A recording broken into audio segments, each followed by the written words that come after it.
Hello everyone, this is Defense Politics Asia, and this is the summary for the day of 735 for the 28th of February. Massive changes again, breaking news, and I'm almost saying this almost on the daily basis. This is going to become the new meta, the new norm. So anyway, and we're going to go into the strategic and tactical reporting, and for sequence purposes, definitely I got to go by counterclockwise direction. For those that want to just jump to the main action, you can just jump to the main action in the timestamps. And over at this Kherson Front, at the Kherson Front, there's a huge development. First thing first is Krinky holes. According to the Russian reporting based on Ryba reported that the Krinky is still a thing. They say there's the wave of static clashes and mutual strike in Krinky, and their mapping continue to show Ukrainian forces holding a position within Krinky. Krinky holds, alright, yay! So we have more things to talk about in the Kherson Front, and so this continues to be the case. But there is something even bigger that happened. The Ukrainian forces tried to land over here at this spur, this Tendra spur, or Tendra spit. So this tongue over here, the Ukrainian forces tried to land amphibious forces over here, and it is a surprise probably to the Ukrainian forces because so far away from what would believed would be the natural front line or natural place where the Russians may hold more defenses. The Ukrainian forces tried to land here and they still met with Russian forces. According to the Russian Defense Ministry, this is the official report, that the 73rd Marine Special Operations Center have attempted to land on the Tendra Spit with speedboat, and 4 of the speedboat was destroyed. The 5th one turned around and ran away, and according to the Russians, 25 troops was lost, 1 was taken prisoner, which is how they actually know who is the unit that actually tried to do this amphibious landing. Ryba also reported on this, so saying that the 5 boats tried to land, and then the forces actually got into the battle. And so according to Ryba's reporting, 3 boats was actually damaged and sunk. 1 was washed ashore, and then the other 1 ran away. So the story slightly differs a bit. So the one that found ashore, there was 1 wounded soldier. That's the one that was taken prisoner and interrogated, which is why they realized who is actually the unit that was actually doing this amphibious assault. So this is actually very interesting because long time ago the Ukrainians actually landed over here. They actually managed to land successfully and actually have some battle west of Porovske, and that didn't work out. And so we would not. It would be hard to imagine the Russian forces actually have forces totally guarding the entire coastline. This is unimaginable. Imagine the manpower required to take and hold or guard every single front line. It's basically like buying lottery. You don't even know where the Ukrainians are going to come, so you buy every single number. So there is a very interesting amphibious assault that is being reported over in this Kherson Front. Moving on to the Zaporizhzhia Front. At the Zaporizhzhia Front, there is still continued fighting. So this is Zaporizhzhia, just one in case for those that are new. This is the Huaypole sector, Orikhiv sector, and the Kreminna sector. So in the strategic picture, the Huaypole sector went quiet. So the fighting is mainly over in the Orikhiv and the Kreminna sector. There is a fire attack by the Russians on Stepove, as well as Mali Shabaki. But it's not exactly an assault. And there is also similar situation coming over here at Novoporovska.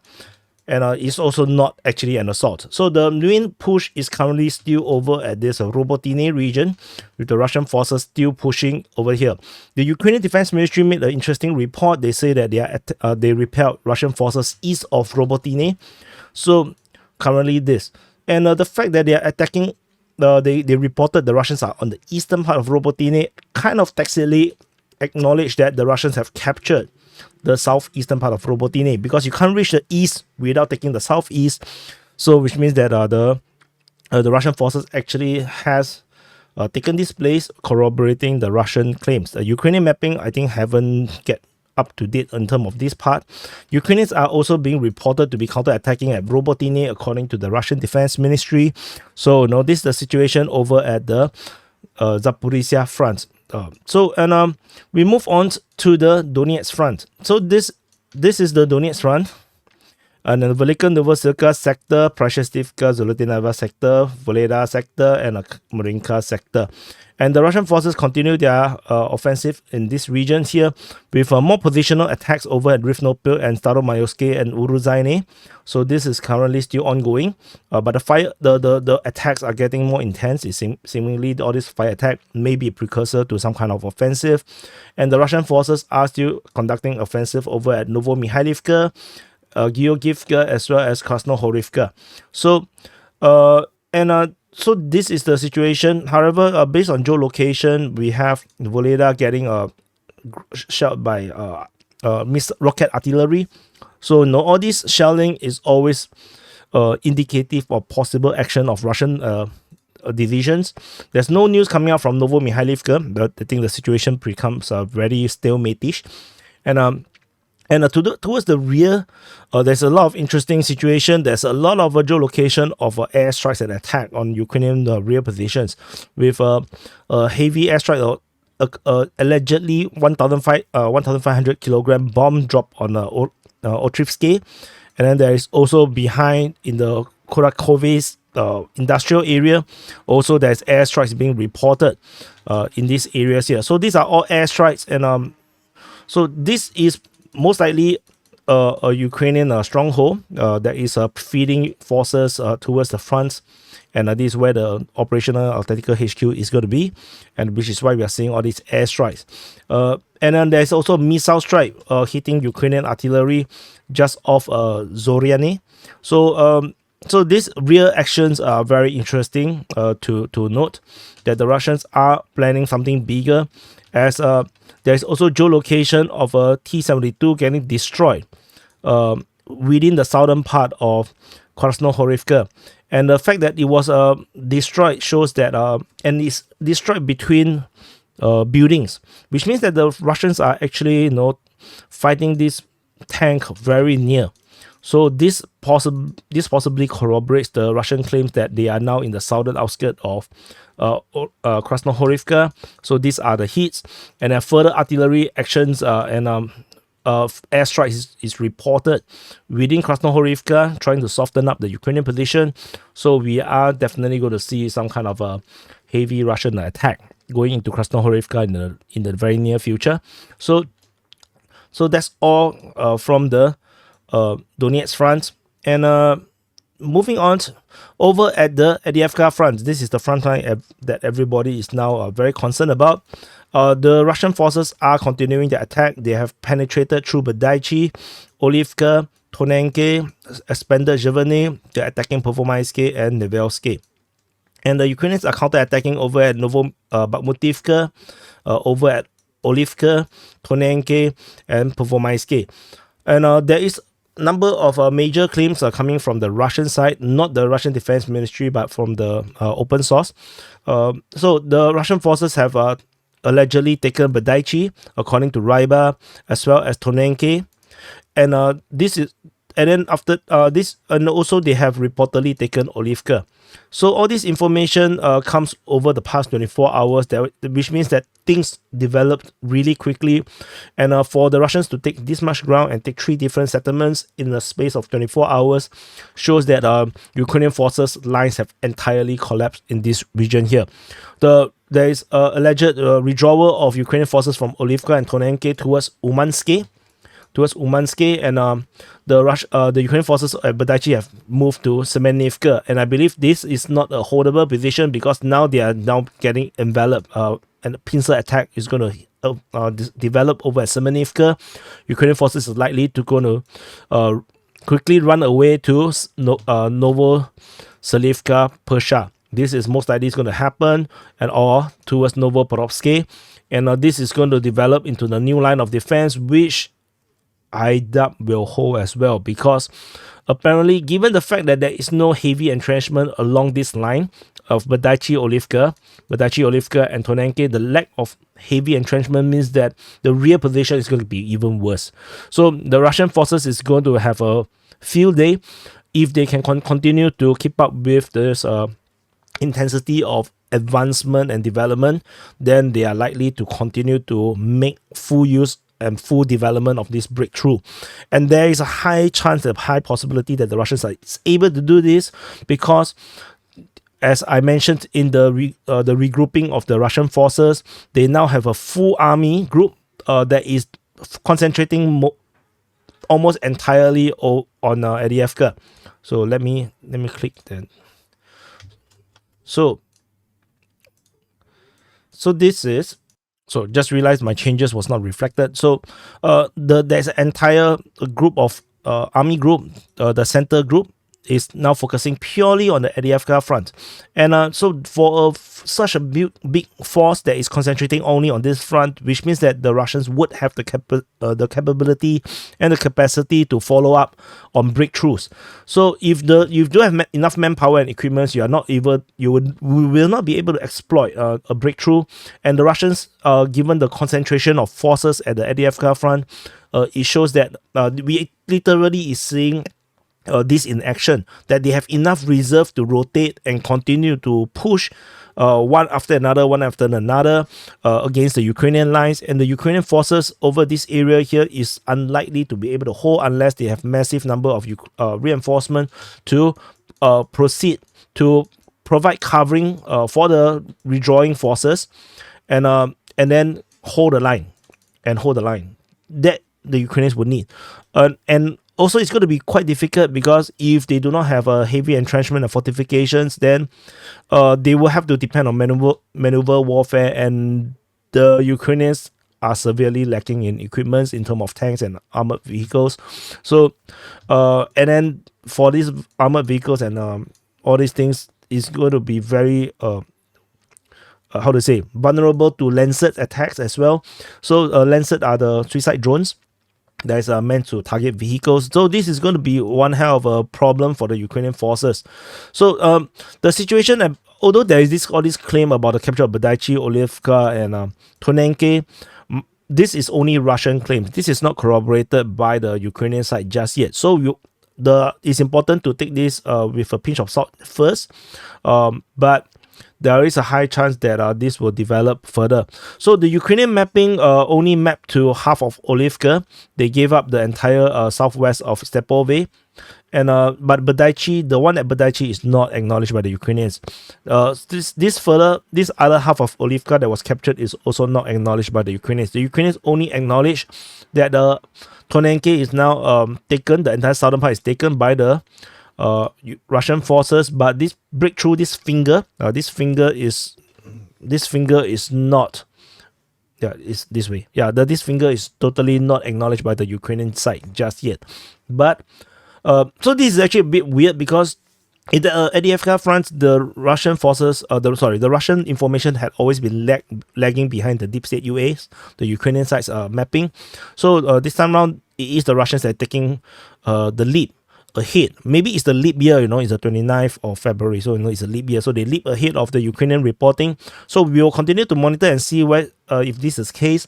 But there is geolocation of Bradley fighting vehicles getting hit by a FPV drone while it was retreating from Badaichi. So there's this strike around here, and another geolocation of Ukrainian forces getting hit by MLRS in the north of Badaichi. So there is some kind of a possibility based on geolocations.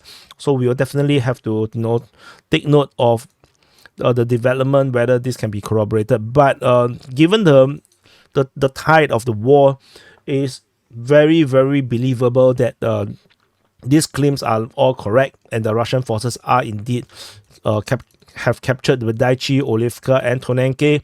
And there is also all this concern about Ukrainian forces getting stranded in these small little bulges at Semenivka and south of Olivka.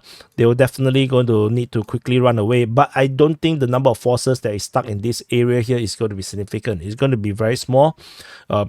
So we're definitely going to see the continued rout of the Ukrainian forces from now on, because there's totally no way to defend all these areas here right now. The next line of defense is here. this is a pre-war entrenchment, so this is definitely going to be a strong line, and the Russians are unlikely to going to break through that line quickly.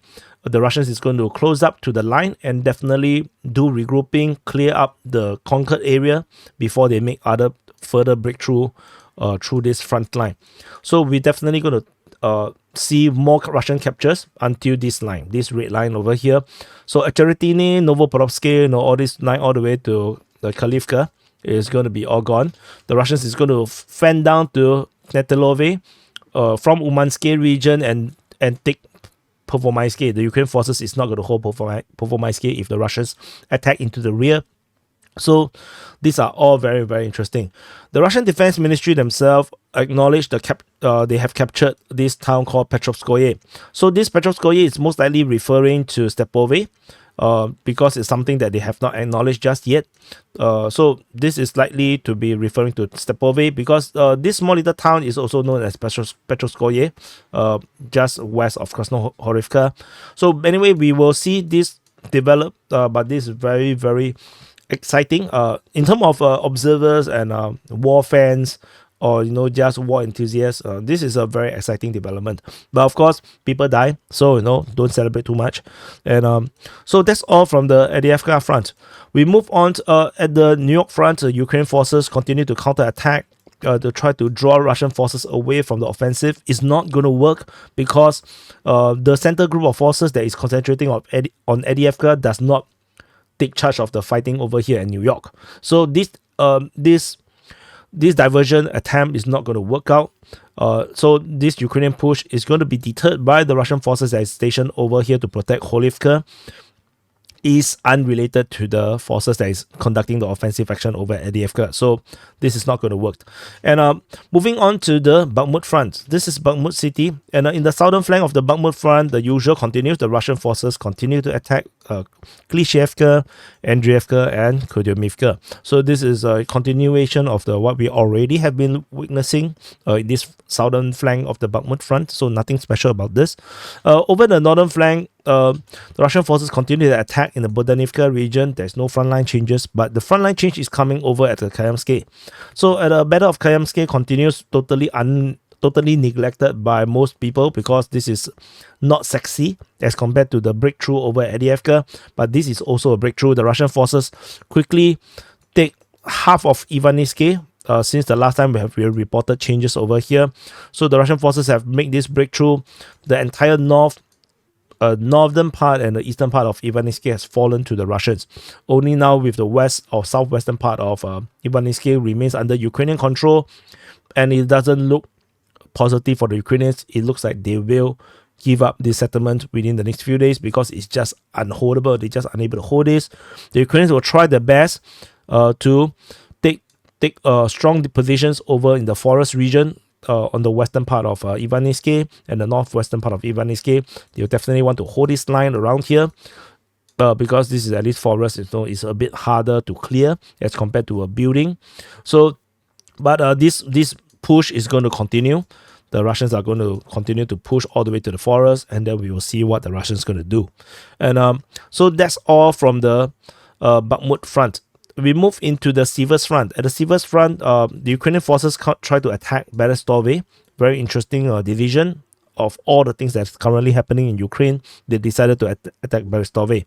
Russians resumed their attack over Bilohorivka in the Luhansk region. So reported by the Ukrainian Defense Ministry. We will continue to monitor the Siversk Front. This front is going to be really boring until something going to happen. The attack at Rozdolivka was not repeated, so it was a probing attack. So we move. That's all from the Siversk Front. Over at the rear of the Siversk Front, sorry, I just forgot. There is a artillery system getting hit by a Lancet. So no, not Lancet. Is it Lancet? Yes, by Lancet. So this attack also shows the Russian forces in this front line is using all this newer form of loitering munitions and high-tech weapons, and the fact that they are using it do suggest that there is some bigger plans coming from the Russian side. So we'll definitely have to monitor and see how this progress because it's a little bit unusual. And before I move on to the Kreminna Front, there is a S-300 that was destroyed over on this western part of Konstantinivka. And this is one of these surface-to-air missile systems that the Russians have been trying to hunt down, because so many of these Russian aircraft has been shot down. If you believe the Ukrainian claims, so many Sukhoi 34s are hit.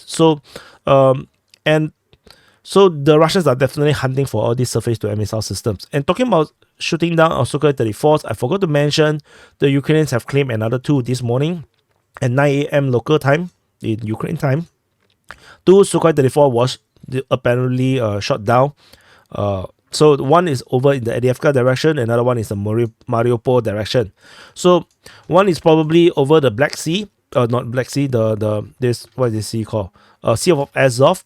And then another one is in this, probably in the direction over Donetsk Oblast. So these are the 2 spots most likely. But of course, these are continued claims. But the fact that there is S-300 getting destroyed, this does corroborate the possibility that the Ukrainian claims are true.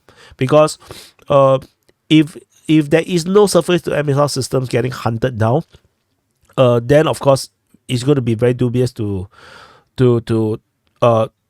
claim, to believe that the Ukrainian claims are true. But the fact that the Russians have been systematically taking out all these surface-to-air missile systems in the Donetsk Oblast, that shows that indeed the Ukrainians have the capability to shoot down all these aircraft. So this actually somewhat corroborates Ukrainian claims.